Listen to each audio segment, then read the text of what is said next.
So, Joe, how are you doing today? I'm a little tired, but I'm excited. Yeah, I hear that, man. I definitely hear that. I took the kid to school, came back, got ready. I on my day off, it does not going to feel like a day off today at all. That's how yesterday felt. Yeah. After this, I got to run to Ames really quick, and then what else do I? My wife's got a couple other things I got to do, so I'm in desperate need of a beard trim. So yeah. Yeah. When the beer gets out of control, no, you got to make a change. Yeah, I really want to do the handlebar mustache. I really want to try that, but the wife is like, no, you need to get that off your lip. So, and the Man, wife I wins. don't think I've ever thought about like what type of beard I would want to do, and just let it all grow out, and just happens to fit my face, Right? I mean, like beards, they grow on you. Yeah, And quite with that, literally. yep, with that, I will hit the intro music. All right.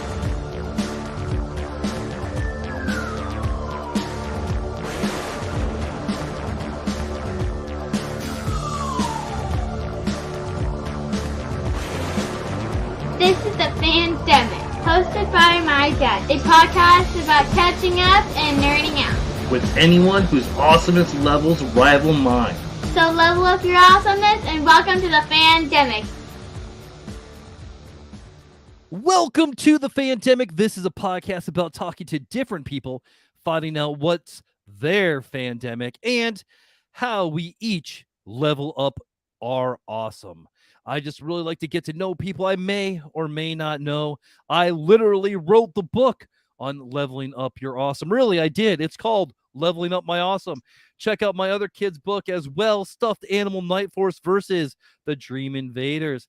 I'm the self-proclaimed Emperor of Awesome, Bradley Butin, and today I have Joe McDonald, author of Warrick, Chapter 0. Oh, it doesn't work when it's not when it's on its side. Joe, welcome to the Fandemic. How are you, sir? Hello. I'm excited. This is my first time for being. Oh, can you hear me? I didn't know if you could or not. I can hear you good. All right. I'm excited. This is the first time I've ever been on a podcast, so curious to see how this goes. It's gonna go awesome. You're a natural already. And so, Joe, tell us a little bit about you. Where can we find Warrick? So let's get some do some of those fun plugs. Yeah. So like I said, my name is Joe McDonald. I've essentially grown up in Iowa all my life, born and raised in Des Moines. There was 1 year where I wasn't in Iowa, but traveling with the circus, it's kind of boring stuff. If I do say so myself. Unless you're part of the Flying Graysons.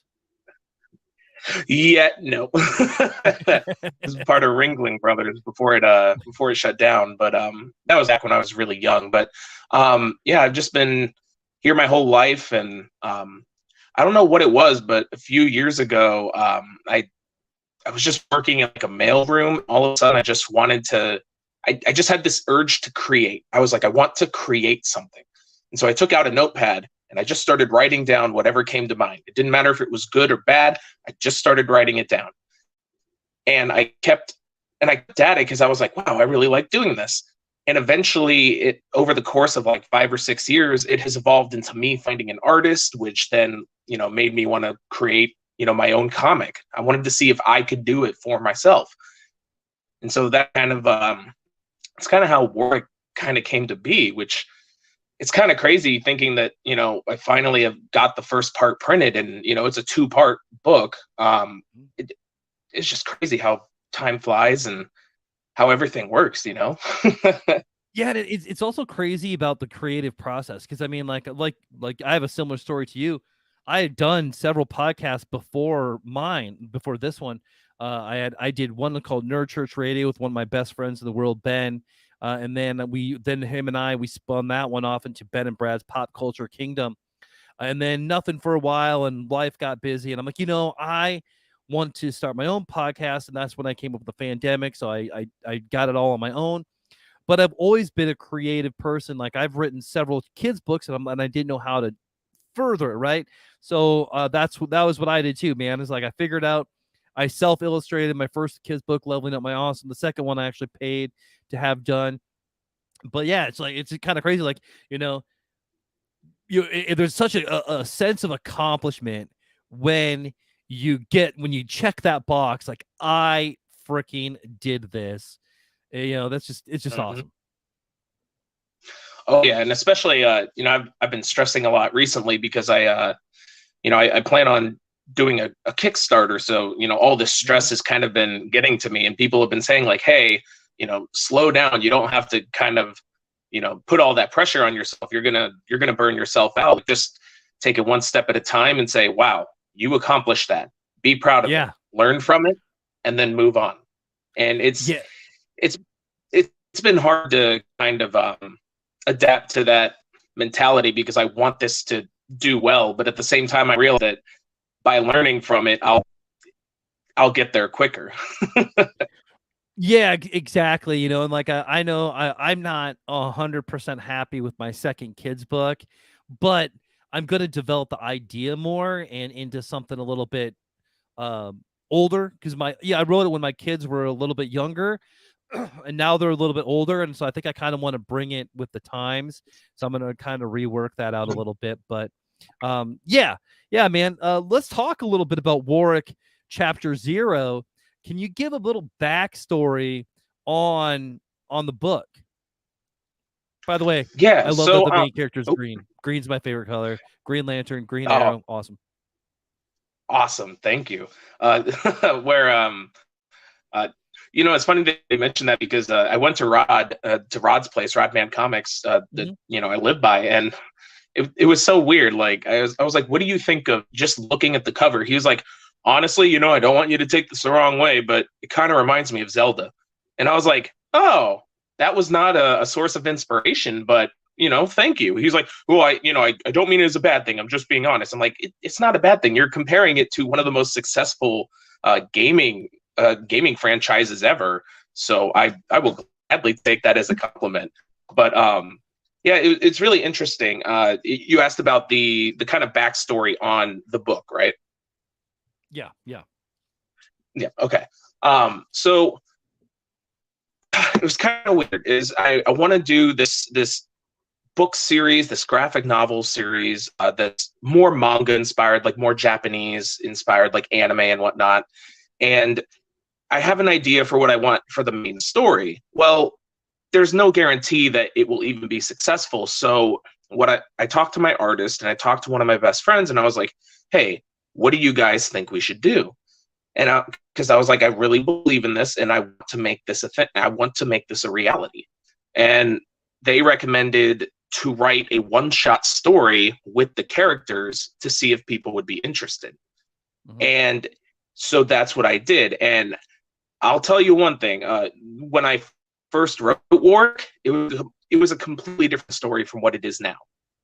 It was worse in quality because it was my first time trying to actually like write a script, because I don't know how to write a script. I literally just type in page this, panel 1, this, and I just type in whatever's in my head. Well, we get around to doing it, and after like 8 or 9 revisions of the script, we finally get at least the first part of the book. And we eventually settled on, okay, if this does well, and if we could do like crowdfunding and whatnot for like a Kickstarter, then I think we might be able to find some sort of audience that would be interested in this product. And so we agreed on that. And then initially we had created, here's a part of the learning process is stay in order if you're going to get pages designed, because we went out of order thinking, oh, we could promote this and it'll be like really, really cool because it's the action pages or whatnot. And then the further we went in the story, we ended up changing it. So now, excuse me, now it's just pages that we don't use. And I'm like, dang it. Like I should have thought about that, but that was like another learning moment. And another thing that's also interesting about it is we've been working on this project for about a year and a half. My artist used to be doing not only the storyboarding, he was doing the pencils, the inking, and the coloring. And he specializes in inking, in inking and design and storyboarding. And I remember at one point, like we were like 20 something pages in, and he says, "Hey, what do you think about potentially having a meeting every Sunday?" And I'm like, "What for?" He's like, "Honestly, I feel like I'm not getting the most out of the page when I'm creating it, because it's kind of hard. You're at work and I can't really talk to you." Excuse me, sorry about that. He's like, you're at work and you don't have time to respond, so I just kind of have to go off of what I think you're thinking, and I feel like I'm not getting the most out of the page. So I was like, okay, you know what? I can see where you're coming from, because I'm a truck driver by trade, which is kind of weird because you don't find many anime loving, like, comic creating truck drivers. But like, so I drive a semi and also it's called a boom truck. So it's essentially a crane truck. I deliver materials using the crane, like to people's homes and stuff. And so a lot of the times I don't have time to be on my phone, so I can't respond to him in time, and he just kind of has to make snap decisions in order to be efficient. Well, by starting up this Sunday process, whenever we plan on doing pages, we can go over it and I can watch him draw it live. That way we can come up with that way we can do, I guess, what he was calling the Marvel way, which is the writer works with the artist to come up with the best script. And if there needs to be changes or if something works better, you make those changes. So it's really interesting. In this book, about halfway through, you can start to see that everything starts to come together better.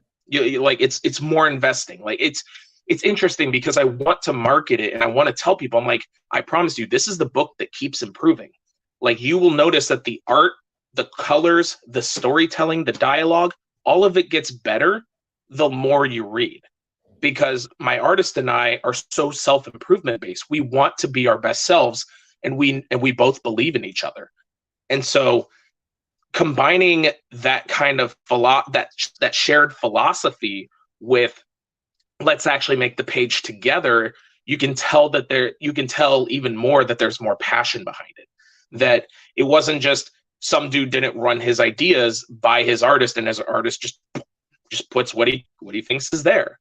Mm-hmm. And it eventually has led us to the point where we're at now, which is the first part of the book is done. It's about 69 pages, and it leaves off on one heck of a cliffhanger. Mm-hmm. Yeah, man. So when I was going through it, I was getting Final Fantasy vibes. Interesting. What? Just because Final Fantasy has this like weird way of telling kind of complex stories, but like with a group. I think it was like just the main characters' interactions with each other. It reminded me of specifically Final Fantasy 9.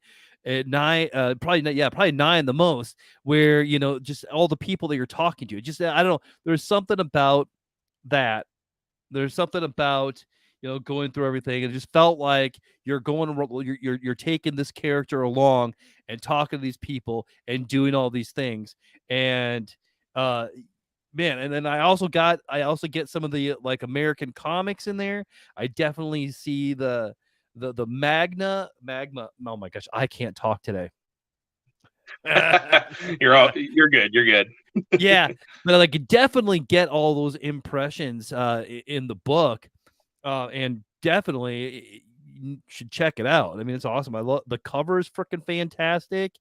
I mean, and any small dude that's in green that can wield a sword like that. I mean, the first thing I thought of was Cloud. Yep. I can see that. Yeah. What's interesting is actually Warrick is not in. I've never really played Final Fantasy. I know of the series, but I've never actually played the games. Specifically because the older ones are like real time. turn-based action and you're like constantly on a clock. And that's the one type of game mechanic I can't do well, because I like to take my time and make sure that I'm making the right decisions. Yeah, man. Like I'm the type of player, like I would rather watch somebody play those games than play them myself. Like, yeah, no, I feel the exact same way. I mean, like I just got a PS5 about a week and a half ago, and yeah, it's just freaking awesome. But it's also like I have all these things I'm trying to do.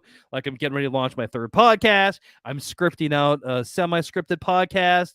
You know, so I got some stuff that I'm trying to do, and I'm like, we should work on the podcast, or here's an idea. Let's play Zero Horizon Dawn Forbidden West. Yeah. So, and it did win a few times in there.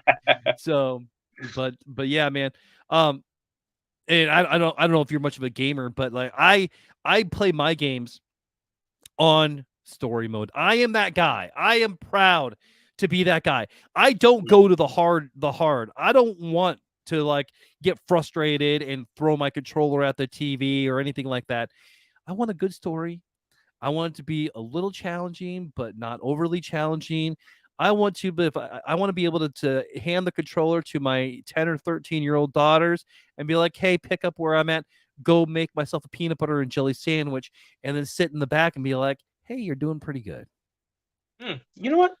That's fair. I never considered it from the perspective of like, you know, having that family connection. But, you know, I definitely grew up playing games, and though I play less of them nowadays, I definitely would consider myself a gamer, and not like the dirty casual kind. Like, yeah, I'm going to say it. All right.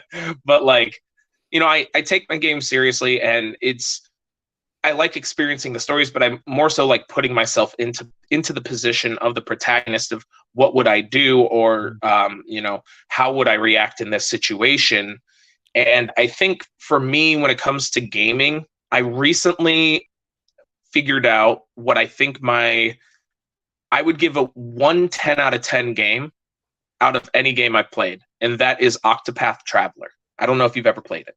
I have played that game. I actually have the mobile game downloaded. And I've jumped on there a few times and then off. I don't know, man, like I would really like to have a mobile game that I can play, but they all just get to the point where like just boring and the same thing. It's like right now I'm not playing any mobile games. I think the two that I jump in and out of the most is Octopath Traveler and Raid. Now I do have Octopath Traveler on my Switch, and I have not beaten it. I played it a few times, and I just never. It's one of those games that, and I don't know if it was meant this way, but it's a relaxing game. It really is. I think Yeah. I think one of the reasons it's so relaxing is the soundtrack. The soundtrack is absolutely phenomenal. Yeah. Like every single track in that game has a purpose. There's not a single one where you go into this new area and you don't feel like you can immerse yourself due to the music.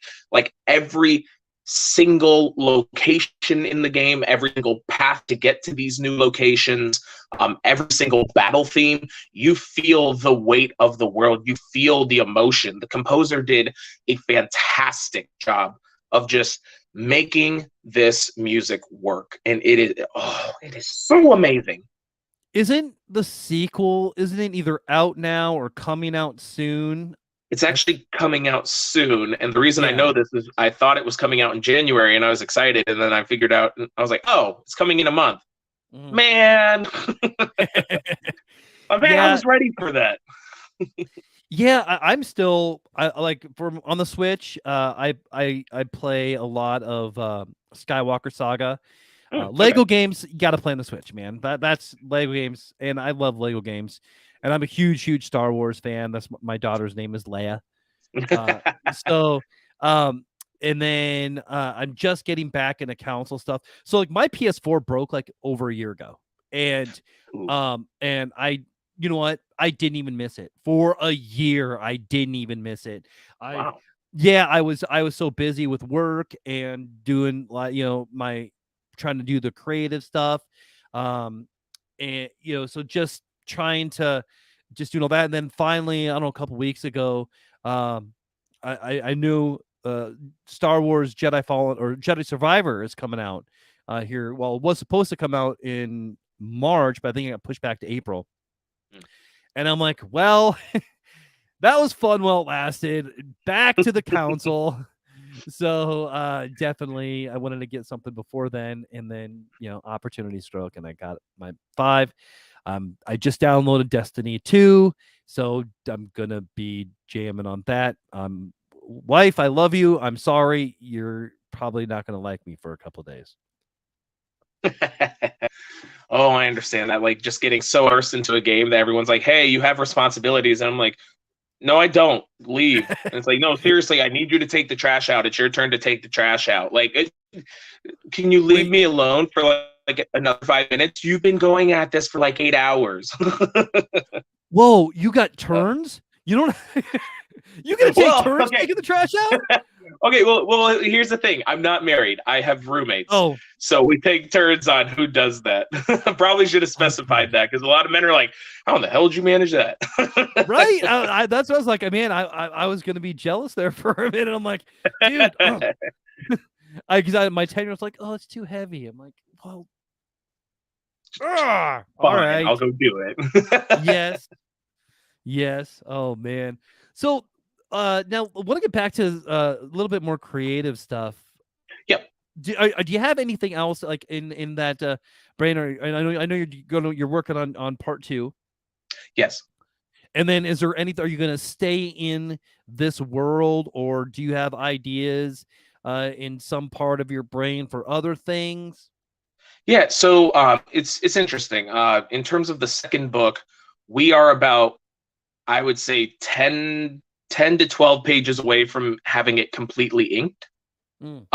And we ended up getting another colorist for the second book. Not that the first colorist did a bad job, but there are some complications here and there. But like the second colorist, she's been working on a lot of like other stuff. So one thing is I made like posters. So I made an official poster where it has all the characters on it that are featured in this one-shot story.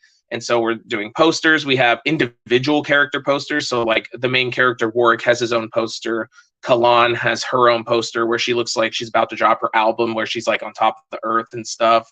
All the characters have their own like individual character posters I plan on selling. And one thing we've been working on recently is what was it? Oh, jumbo cards. So I really like the size of jumbo cards, and I think it'd be a really cool collector's edition type thing where I don't plan on selling it outside of this initial phase for chapter 0. And so we've been working on the jumbo cards, getting like unique art for it and putting a little description or, some dialogue or a little bit of lore about the character on the back. That way people can collect it and be like, I have one of the only ones that was ever printed. So we have that. And then what was the second half of your question? I did forget. Oh, so I probably did too. But do you have anything else besides Warwick World in your brains? Yes, that's what it was. So we've actually thought about it. My artist and I have been talking about potentially doing a superhero series. I think we have some pretty good ideas, and we have 2 really solid foundations of the world that we would like to create, where it's like, this is a center focus of the story and giving multiple perspectives on it. Because when I tell stories, I want people to think. I want them to be entertained, but I want them to think and come to the conclusion of, was what this character did correct? Would I do it? Is it justified? Can I justify it? I want people to think. That's one of the reasons that I tell stories, is not just to entertain. I'm a very entertaining person. I've had a lot of practice, but like getting people to think why. That's a big thing. And so we've thought about it with the superhero stuff, but I think that for right now, we're probably just going to stick with Warwick, because I think I want to make that a part of the brand at this point. Yeah, that's awesome, man. And kind of want to have everything together. I know my buddy and I that I do Prevenge of the Nerds with Brian. Him and I, we spitballed a lot of stuff on the show, pitching, because that's pretty much what we do in the show is we pitch ideas and things like that. And we have our own kind of sort of world. So like my superhero guy is called the Wanderer. He's the guy that I want to write someday and have his own story. And I got a couple of little scripts, but we're trying to fit him in. He's gonna be kind of the centerpiece of this world. But his thing is that he was one of three. I don't want to say brothers because it's gonna be different, but I don't. But they were also the three wise men at the birth of Christ. But they're also the three eternal beings. So there's the three eternal beings throughout time. One is pretty much the protector of good. One is the protector of evil, and one is the go through the world neutral. They each have powers. The one who's neutral, his ability is that if he meditates, he can actually go back in his timeline to any point, and up until he makes different choices, he can remember things. But the more things that he does different, the more things he forgets. But it's always in his subconscious. So it could be 1,000 years in the future and see something and be like, oh, I got to fix something. And he can focus enough and go back to that point. But then then there's the story. That's called the Wanderer. The Wanderer. Interesting. Yes. Yeah, I don't think I've seen much media that kind of takes inspiration from the three wise men that Christ's birth. So yeah, that's definitely interesting. Especially, I think the thing that kind of intrigued me was the protector of evil, because in my head I'm like, what do you mean protector of evil? Do you mean like this person like protects evil acts from happening, or they protect against evil? Like, it gets me intrigued because it gets me like to think about all of these different questions. And I'm like, I wonder how they work. I wonder what their relationship is with each other. And, I'm interested. Now I want to know more. Right. And actually that is the entire purpose, because that's sort of the cliffhanger, is that the protector of evil really isn't the bad guy. Huh. Yeah. It's all about perception, but like, but yeah, you are absolutely right. And that's why I wanted it. And the three are close. And then one of them dies. I won't say which one. And then this kind of the struggle. And that's when the world kind of goes, because, it's not written yet, so I guess there's not really any spoilers, but the thought is that the good brother dies. And so the one in the middle has to decide, should he take over trying to be that protector of good, or just keeping the balance? And then you have the bad. So the bad is kind of one of those people that he doesn't want to be bad, but he kind of struggles with, like, I'm really a really good person, and sometimes people do bad things, and it's not really bad, It's a lot of gray area is where I want to play there. But like, the three beings are not men. So the Wanderer is actually a young girl. Oh, a 13-year-old girl. And I was not expecting that. Right. That's the Wanderer. The Wanderer is this person that could, and then I don't know. That's the only one that I know that I want.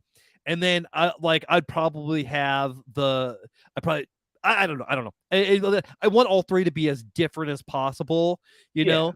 And then, but like, I know that for the Wanderer, I want to be a 13-year-old girl, someone who's just, has that innocence but can kick a lot of ass. So yeah, somebody was like, "Oh, you underestimated me." And then they're like, "Whoa, what just happened here?" Like, I don't know. You probably shouldn't have done that.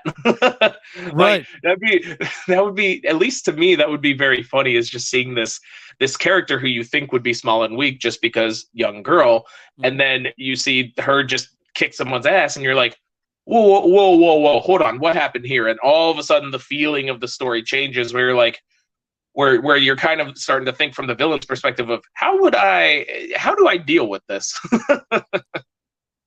100%. Yes.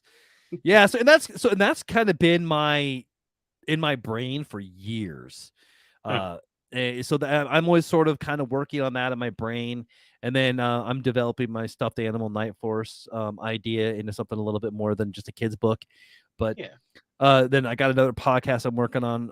It's called, and you'll definitely be part of it. I'll be definitely bringing you in for part of it if you want. It's called Superish. That means that I'm not completely horrible. Woo! Yeah. So Superish is the story. A lot of comic book tropes, but it's going to take place on YouTube, and it's going to be a YouTube support group for people with super-ish powers. And there's an overarching mystery. I think I know where you're going with this. So there's an overarching mystery. So a comet went by Earth, and all of a sudden 1% of the world got abilities. And some abilities aren't as cool as others. Like one person can fly, but only 6 feet in the air. One person's all of their limbs are invisible, and I mean all of his limbs are invisible. One person can talk to inanimate objects, and and then it's gonna be hosted by me and my buddy Brian. Where we've got it's pretty scripted, but I want to get the whole story fleshed out before we get into any recording, and then I need 6 main characters, and then lining up schedules for like 8 people, and figure out how that's gonna work. Very difficult. Right. So, but I'll record it pretty much all in like 1 or 2 days, and then release it a little bit at a time. So nice. Yeah, that's definitely interesting because I've definitely I was wondering if you were going to go down that direction because I've seen like YouTube videos, or not videos, but like community posts where people post on it. It's like, okay, comment down below a superpower, but the person who replies to it first gets to choose the side effect. And some of the stuff they come up with, man, man, it had me laughing so hard. I'll just sit there scrolling for like 30 minutes, just being like, man, what are these people coming up with? How do they get the most perfect response as a first response? That is crazy to me. Well, and like what our thing was, we wanted to take all these super obscure superpowers, and that's all. So like, so we're gonna feed these people like, okay, in this episode you got to talk about X, you got to talk about Y, but other than that, you get to create your own character, right? You get a name, whatever you want. If you want to go by your actual name, or if you want to go by Blob Girl, or whatever, that's what you get. But we figured out a way to take a lot of these obscure abilities and make it, in order to figure out the mystery, that you're gonna have to use your abilities in like almost a superhero way, right? So it's called Superish. So I do have a recommendation for you. This is actually inspired by something that happened yesterday with my artist. We were going through and we noticed some errors that we didn't catch in the first edition books that we produced. So we were going through and I was having him fix the typos as I saw them. And I don't know what it was, but like we did this the first time on Monday. And then yesterday rolls around and somehow I missed a whole nother half. And I'm like, is your power just whenever you fix a typo, another one pops up? And I was just thinking, I was like, oh my God, that would actually fit super well into that. Imagine somebody whose job is like a journalist, and every time they make a typo, they have to correct it, but then another error pops up. Oh, it's just... Especially if they're OCD. Oh, yeah, just like, why doesn't it stop? That is amazing. I love that. I wrote that down. And Joe, you just got cast. Woo! There we go. Oh, it reminds me back in high school, I used to do theater. Oh man, that was a while ago. I used to get casted. My daughter is actually going to college in Seattle at Cornish for Oh, wow. musical theater. Yeah, we're going out to see her in April for one of her plays. My wife and I. Nice. I hope that Yeah, goes super well. proud of her. Oh yeah, I'm super proud of her. I was actually stationed in the Air Force out in Washington, so it's kind of like a little bit going home, a little bit, but except for Seattle, and Seattle is, it's a great place. I will not ask any further, but I think I get what you mean. Yeah, man. You know, like you go to those places and you're like, you know what? Des Not for me. Moines, Ankeny isn't too bad. I mean, I Yeah. I didn't take me 30 minutes to drive a mile, you know? Yeah. Yeah, that's actually one thing is like I've been telling people they're like, man, the weather in Iowa sucks. I'm like, yeah, that's the worst part about it. Like, we're one of the best states to raise a family in, like cost wise. Like, are you serious? Just because the weather gets kind of bad, we just know you're just gonna dip and go to Florida and spend all of your money just on rent. Like, okay, man, if that's a choice you want to make, I'm gonna stay here and be like, obviously I was born here, but like I'm gonna stay here and I'm gonna see what I can do with lower cost of living. Yeah, man. It's I've been a lot of places, and Iowa, is fine by me. Yeah, it's almost like you just want to live your quiet life. Like it's weird whenever you look on the media is like, look at all this stuff happening, and then like living in Iowa, you're like, is it really? Like, yeah, everyone's just kind of doing their own thing. Yeah, everything is doom and gloom, and then you can go outside and you're like, you know what? Yeah. I You know what? guess The sun is shining down still. Huh. yeah. They tried selling me on the fact that it disappeared. And you know what? Yes, we do get 4 seasons every week. We do get all 4 seasons every week. But yeah, right now we're getting a little more spring than winter, so we're gonna take that as a win. Yeah. Hold on now. I mean, just because it's looking like spring, we still got to go through second winter, and then we got to go through storm season. Maybe like a day of snow in like May, because that has happened before. Yeah. And then we do spring for like a week, and then we hop straight into summer.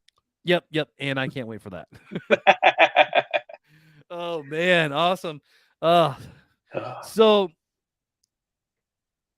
where did you find all the inspiration for Warrick? So like, I know you said it was kind of like stirring around in your brain. Yep. It's kind of been your brain. So like, where did you, like, was his name always Warrick?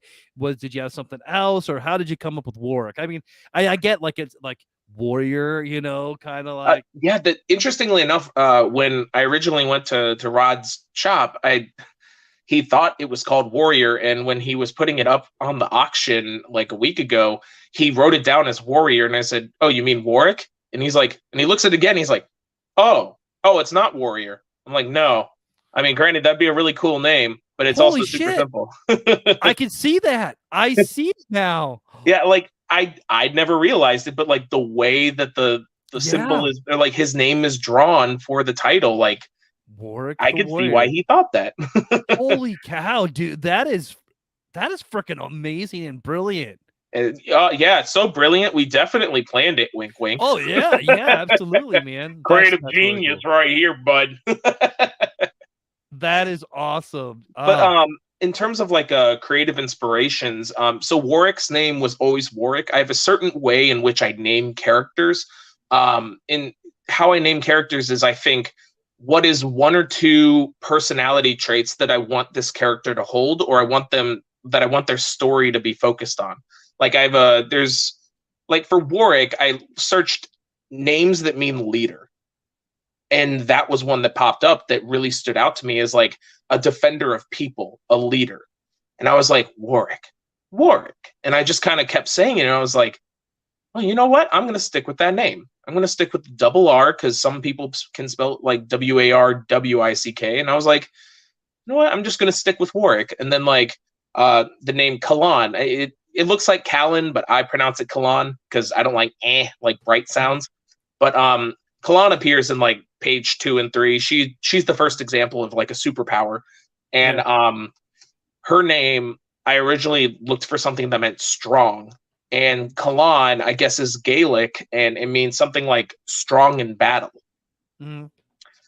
And so like just other stuff like that, and like Saris is probably the name I'm the most proud of. He's the young kid that appears in the first few pages. He has a really cool power near the end of the book that you get to see. Definitely like a standout visual. But his name, if you know it, I may have gotten my research wrong, but if I'm right about it, I'm super proud. Saris is the zodiac constellation for Taurus, I think, and Taurus is a bull. And so his power is to transform into a bull. And the mythology on it that I read up on was there's Hades, the god of the underworld. His wife is named Persephone. Persephone in the fall and winter times comes up to Earth no, never mind. She stays in the underworld, and then in the spring and summertime, that's what I was thinking. In the spring and summertime, she comes up to the Earth, and she walks through the meadows of flowers with Saris the bull.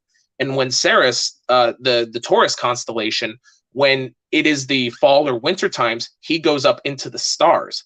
Before that spring and summer, for that half a year, he comes down and like assumes a physical form and walks through the fields of flowers. And I think Persephone had something to do with like partially taming him or at least putting him at ease and befriending him. And so it's one of those names that like, if I'm correct about it and that is like a correct interpretation, it's the name I'm definitely the most proud of. That is freaking awesome, man. Yeah. That is awesome. So if you don't have this, where can we get it actually? That's a very good question there. So I'm still working on getting the Kickstarter up. That's why I was up so late last night, as I was working on that. But as of right now, I'm still working on trying to get my website set up for my company, which is Shatterproof Publishing, which it should be on the book, like in the bottom left-hand corner. But I would say right now, search for Shatterproof Publishing in different forms of media, or Warrick Author, which is my tag that I've just made my thing. Yeah. I'm most active on Instagram and Facebook, so I would recommend following on there. I'm super close to getting the Kickstarter ready. I just got a few more things I want to make sure of. Cool. But yeah, otherwise I'm going to be doing a second print. I'm going to be bringing them in, and hopefully Rod will accept more of them. And if you want to go to Rodman Comics and pick them up, definitely go ahead and do that. Yeah, absolutely, man. And let me know when the Kickstarter and all that comes up. We'll have you back on here, and we'll push it for you, buddy. All right.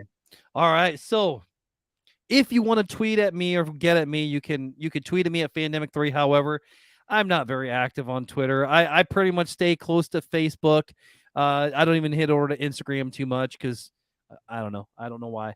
I'm also active on TikTok at Fandemic1. You can hear my reviews. I also put little parts of I'll probably cut this podcast up in a few ways and put that up on TikTok as well. So don't forget to subscribe to my other show, Prevenge of the Nerds. If you want to support my shows, there are several ways to do so. One, you can buy me a coffee at buymeacoffee.com/thefandemic. And by myself and Brian will either toast you or roast you on the next episode of Prevenge of the Nerds. You can find me on Patreon at patreon.com/PVOTN Fandemic. Become an episode assistant, an episode producer, a Prevenge producer like Stacy, or yes, you could be part of the Council of Nerds, starting at $5 a month. You could go to PayPal or Venmo if you want to be a little bit more discreet at Bradley Butin and help me get new equipment, new fun stuff, make things a little bit better, or just share the show with someone you want to make a little more awesome. And remember, I wrote the book on leveling up your awesome. Don't forget to leave a 5-star review and leave the comments, and I'll be happy to talk with you. So, Joe, thank you for leveling up my awesome and being part of the Fandemic family. Well, thank you so much for having me on. This is exciting. I might have to consider getting into like podcasting and whatnot. This is pretty cool. Well, I will definitely help you out, man. I will definitely help you out there. And I think you and I have a lot we can talk about too. So, yeah. I think we are at max levels of awesome for the day. Let's end every episode like I like to on a positive note. So, Joe, as Warrick, what are your words of wisdom? Oh, I have a good one for you. So my artist actually sent this to me, and where is it? It's really good. Okay. Can you hear me? I sure can. All right. Sorry, I had to exit out of the app. So, you hold the power. Now you use that. How you use that power is your choice. Don't listen to naysayers. You can make the difference this world requires. Believe in yourself as I believe in you. Use your power, change the world. I really love that. That is amazing. Well, thank you. My artist sent that to me just because I've been so stressed. We're all playing the same game in life, just on a different level. Thanks for catching up. You're welcome for leveling up your awesome. Live free or die empty. If you think about it, every time you feel stupid, you just got a little smarter. And squirrels' cheeks are also their nut sacks. Don't let today end in a Y, didn't I? Have a great day.